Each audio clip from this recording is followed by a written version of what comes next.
Olá, boa tarde. Veja os destaques de hoje do portal da Assembleia. Os destaques da sessão plenária desta quarta-feira. Os caminhos que o projeto de lei percorre antes de se transformar em lei. O trabalho dos apenados do sistema carcerário maranhense, uma forma de ressocialização e preparação para depois da pena. E você vai saber como funciona o cultivo hidropônico, onde plantas e vegetais crescem sem precisar da terra e pode ser feito de forma caseira. É agora no portal da Assembleia.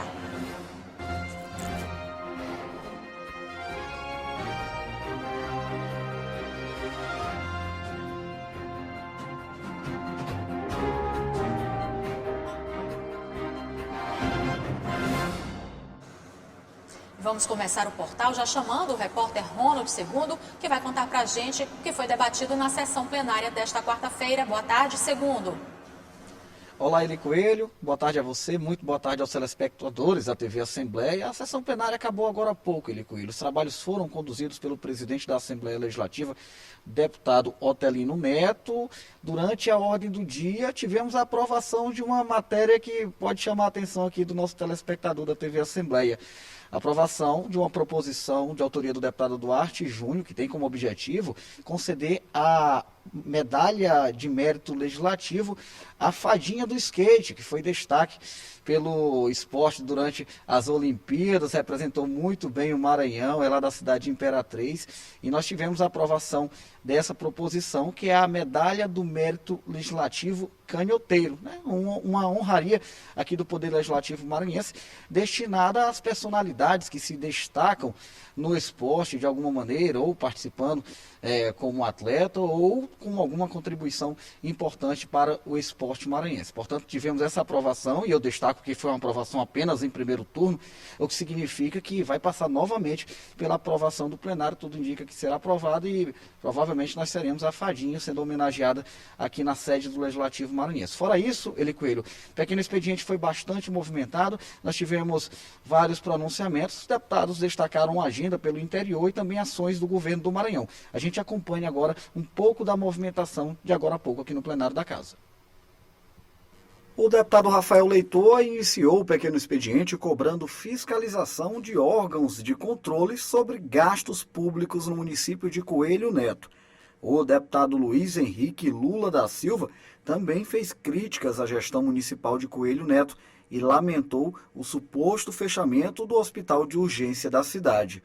Em seguida, o deputado Adelmo Soares destacou ações do governo do Maranhão em municípios do interior do estado. Um dos melhores governadores do país e certamente um governador que deixou sua marca histórica aqui no Maranhão de transformação da vida daqueles que mais precisam.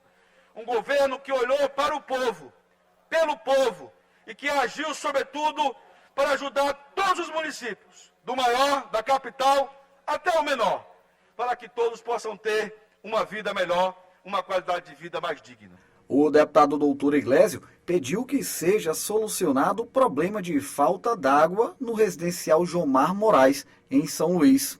O deputado Marcos Caldas falou sobre a agenda política pelo interior do Maranhão. Já o deputado Duarte Júnior voltou a cobrar ações da Prefeitura da capital no sentido de garantir os direitos dos animais.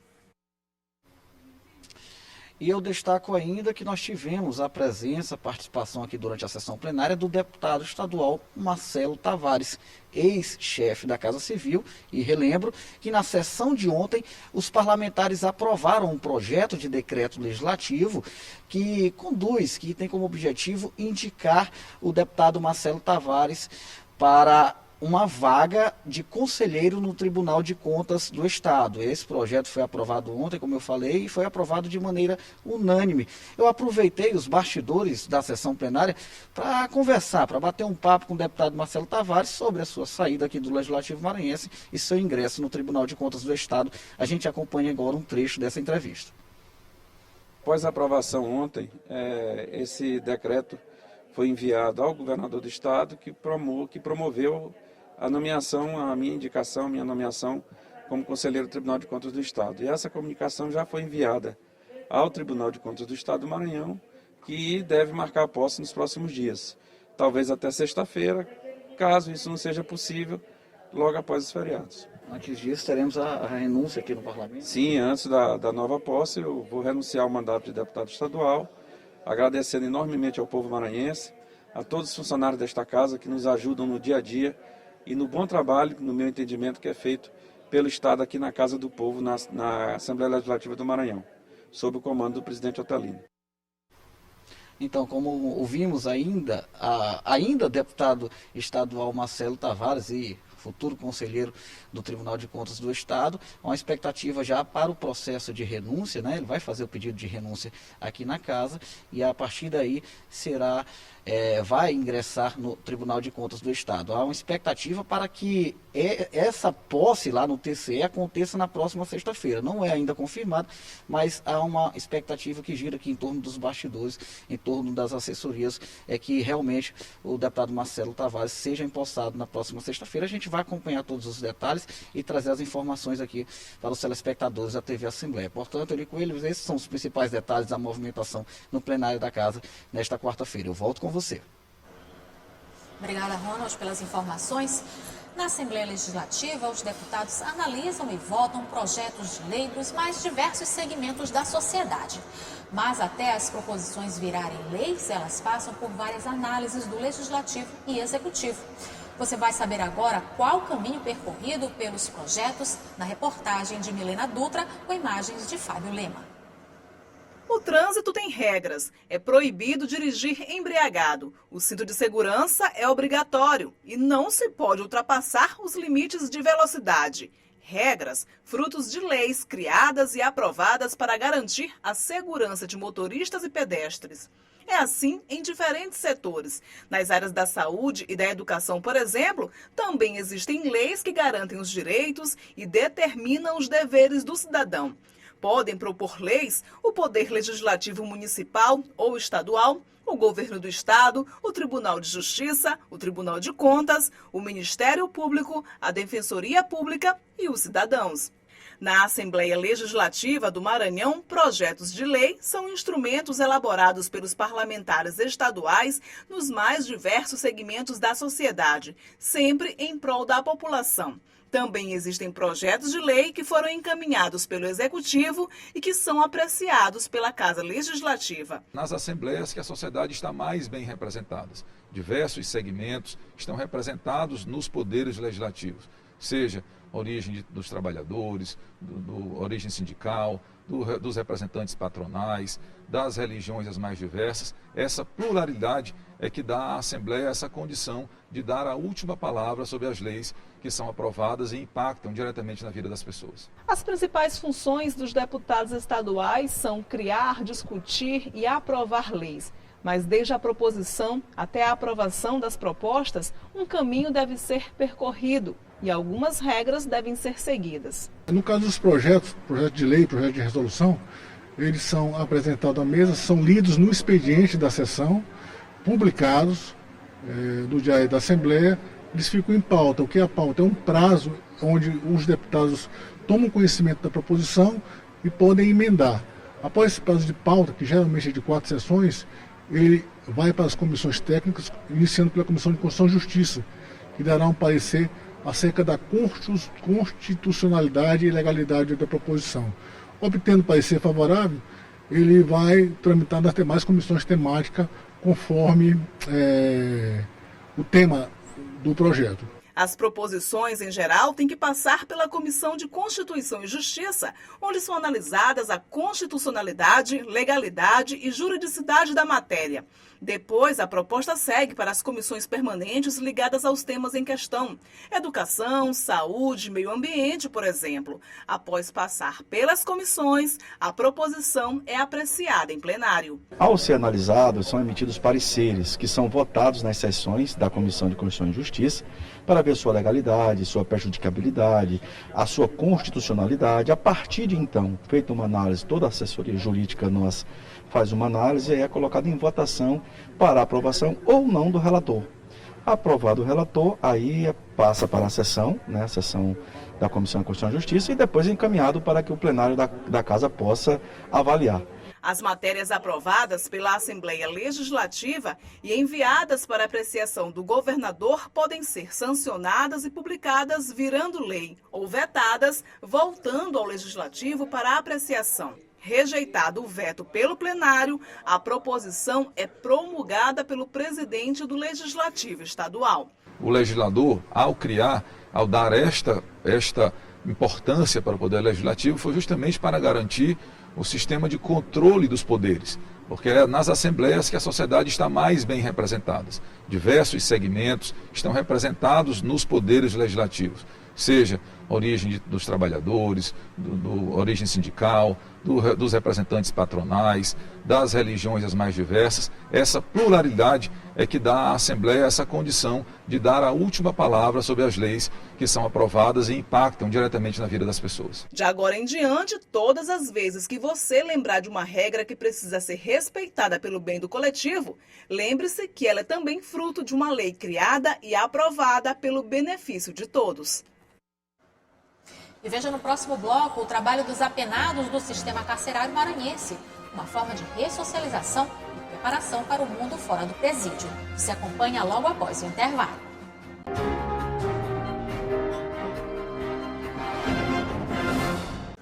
A Universidade Estadual do Maranhão divulgou a primeira lista de convocação para as matrículas dos excedentes do processo seletivo à educação superior, PAS 2021. Os candidatos convocados devem comparecer ao setor de matrícula nas secretarias dos respectivos cursos nos dias 6 a 9 de setembro. Mais informações podem ser obtidas no site pais.ema.br. De acordo com a Secretaria de Estado de Administração Penitenciária, dos cerca de 13 mil encarcerados, pelo menos 30% desempenham alguma atividade laboral. O trabalho desenvolvido pelos presos é uma forma de ressocialização e preparar o interno para o mundo pós-cumprimento de pena. Quando os portões do complexo penitenciário de Pedrinha se fecham, um mundo novo surge na vida dos internos. Mas por trás destes muros, não só de restrição de liberdade, vivem quem cumpre pena. Aqui também é possível produzir sonhos. Dos cerca de 13 mil encarcerados do sistema prisional maranhense, mais de 30% desempenham alguma atividade laboral. Aqui eles podem atuar em diversas atividades. A secretária adjunta de Atendimento e Humanização Penitenciária observa que educação e trabalho são os principais pilares da ressocialização no Estado. É importante a gente dizer que o sistema penitenciário do Maranhão, ele se configura, reconhecidamente pelo Departamento Penitenciário Nacional como o primeiro lugar em educação prisional e o primeiro lugar em trabalho prisional. 30 novas oficinas de trabalho foram abertas pelo governo do Estado no sistema prisional do Maranhão. Um total de 133 novas frentes de trabalho estão operando em todas as unidades prisionais. O José Orlando cumpre pena em Colinas e lá trabalha na fábrica de blocos de concreto. A possibilidade de estudar e trabalhar mudou a vida. Tive muitas oportunidades, como trabalhar, graças a Deus, Emprego é uma profissão que eu aprendi, que a gente aprende, Quem cumpre pena em regime fechado trabalha dentro do complexo. Mas para quem já está no regime semiaberto, existe a possibilidade de trabalhar fora do presídio, como é o caso deste grupo. Eles estão pavimentando ruas no município de Passo do Lumiar, por meio de uma parceria da Secretaria Estadual de Administração Penitenciária. Os blocos foram produzidos dentro do complexo penitenciário pelos próprios internos. Por trás dos muros, 4 galpões como este servem de fábrica e de oficina para os internos. Nesse galpão, os internos produzem sofá. Em média, sai 100 conjuntos todos os meses daqui. O projeto começou em 2019 em parceria com uma empresa. Daqui, os sofás vão para essa empresa para serem vendidos. São assim, nesse estilo, bem acabados e bastante confortáveis. E foi aqui que eu encontrei o Manuel. Ele está na fase final dos 12 anos de pena a que deve cumprir. Há 2 anos, trabalha na produção de sofá. Ele era lavrador na cidade de Cururupu e conta que aprendeu rápido a nova profissão e já sonha em ter o próprio negócio. Com certeza, já a minha vontade é sair daqui e botar um negocinho tudo de sofá para mim, para prosseguir a vida, sair dessa vida aí tudo que eu estava, ajudar minha família, meus filhos, meus netos. O trabalho é uma forma de ressocializar e preparar o interno para o mundo fora das prisões, como ressalta a secretária adjunta de Atendimento e Humanização Penitenciária. A gente investe bastante na profissionalização, que é o grande desafio da pessoa que um dia esteve preso no momento em que retorna à sociedade, que é se reinserir ou se inserir no mercado de trabalho. O trabalho das pessoas com restrição de liberdade é previsto na Lei de Execução Penal Brasileira e declara como dever social e condição de dignidade humana e tem finalidade educativa e produtiva. O cumprimento da pena é também uma forma para que quem cometeu algum crime possa refletir sobre o erro e o tempo em que estiver preso, a pessoa possa ir alicerçando o futuro com as próprias mãos. E veja no próximo bloco o cultivo hidropônico de plantas e vegetais que podem ser feitas de forma caseira. A gente volta já.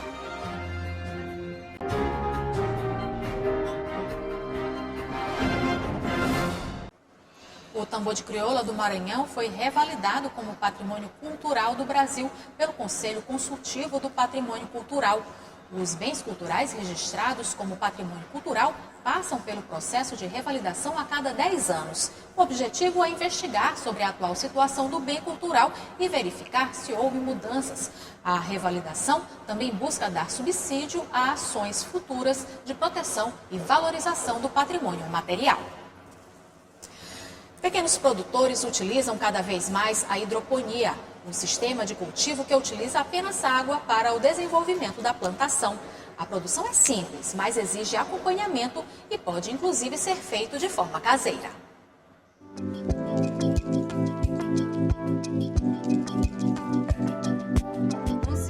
De cultivo que utiliza apenas a água para o desenvolvimento da planta tem sido cada vez mais utilizado por pequenos produtores rurais e produtores caseiros que vivem na região metropolitana de São Luís. A hidroponia.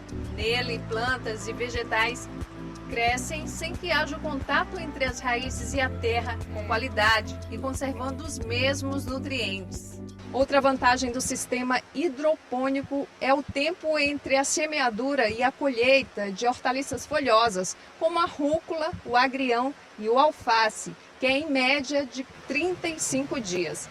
Já no sistema de plantio convencional, o plantio direto na terra, esse tempo é maior. Pode levar até 45 dias para se fazer a colheita. Hidroponia é uma técnica de cultivo de hortaliças que podem se incluir as folhosas e as hortaliças de fruto, onde elas são cultivadas sem a presença do solo. Nesse sentido, a gente tem uma produção exclusivamente à base de água. Nesta estufa que fica na zona rural de Passo do Lumiar, centenas de pés de rúcula foram semeados nesses tubos próprios para hidroponia. A técnica parece simples, mas é bem planejada e requer um especialista no assunto para garantir as orientações corretas para o cultivo. Durante o processo, a água recebe a solução nutritiva e circula entre as tubulações até voltar às caixas d'água e ser reaproveitada de forma segura. Uma das vantagens e que o grande apelo da técnica é a questão da economia hídrica.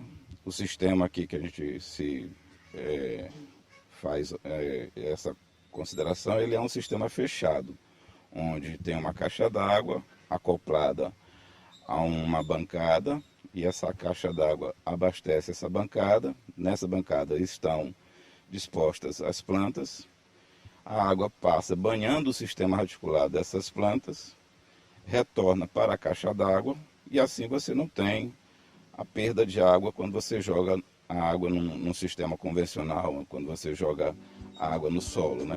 A hidroponia não é um privilégio apenas da zona rural. Há 8 anos, o professor Moacir Feitosa utiliza a técnica para a produção de rúcula, agrião e alface. A hidroponia começou como hobby. Atualmente, o professor comercializa a produção que chega a 6.000 plantas a cada colheita. Hoje eu tenho já uma estrutura bastante significativa que ela está sendo utilizada agora com o fim comercial, de comercializar alface de toda espécie, comercializar a rúcula, o agrião, principalmente, além da cebolinha e do próprio coentro. Entre erros e acertos, o professor buscou se especializar no cultivo hidropônico, ao ponto de criar ferramentas próprias para ajudar na produção, como a caixa que ele chama de máquina de germinação, onde ele deixa as sementes por até 18 horas antes da etapa chamada maternidade. A técnica, que parece simples, pode ser feita em qualquer espaço, desde que tenha acompanhamento especializado. Você tem aí uma questão bem delicada nessa questão da produção de hidroponia. É exatamente saber como é que você vai conduzir numa área quente, como é o estado do Maranhão e o Nordeste, a questão do pH da planta e a condutividade. Mas por uma região quente como a nossa, isso não dá certo, porque foi um dos problemas que eu tive no início. Tanto é que eu trabalho com a condutividade aqui variando de 1 até 1,20 para a alface americana e para o outro tipo de alface de no mínimo 1,40 e no máximo 1,60.